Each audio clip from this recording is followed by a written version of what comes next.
Welcome back. Here I'd like to show you two things. Number one, how to do a query. Number two, how to download some data.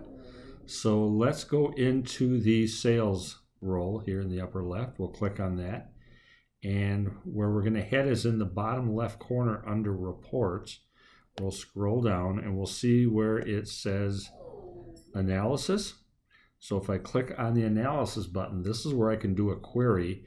And it starts out by saying, okay, where do you want to look? Let's say we want to see how a supplier is doing. So we would, on the drop-down menu, click supplier. The next thing we have to answer is what's the range of rounds? And let's say we want to look from rounds 3 through 6, how our suppliers are doing. We're going to look at it in terms of measures and time, and we want to bring it to the screen. And then down below, here's our choices. Let's say, well, let's look at what the delivery reliability has been for rounds 3 through 6. So we'll click on that, delivery reliability, go below and execute query.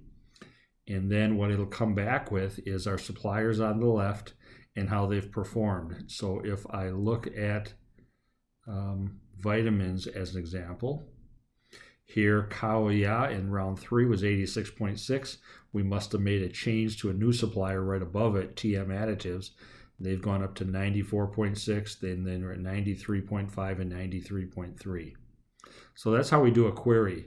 Now if we want to download, that's kind of a cool report. We're going to go back up to the point of view here, open up the drop-down box and look all the way down at the bottom, export all data to Excel.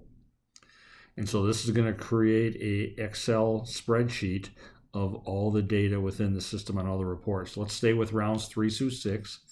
Click the execute query and it'll say, do you want to save or open? We'll open it with Excel. And we get a cool spreadsheet here. If you notice across the bottom on each of the tabs, here's our different reports that are in the system. So let's go back to the component on the left. And if you notice, here's all our raw materials. Here is vitamin C as an example, rounds 3, 4, 5, and 6. And then if you look across the top here, here's all the data points. So if I'm going to be doing any kind of data analysis, this is kind of a cool report. I can save it off and then work with formulas and all sorts of stuff. So that's how we tackle doing a query and a data download.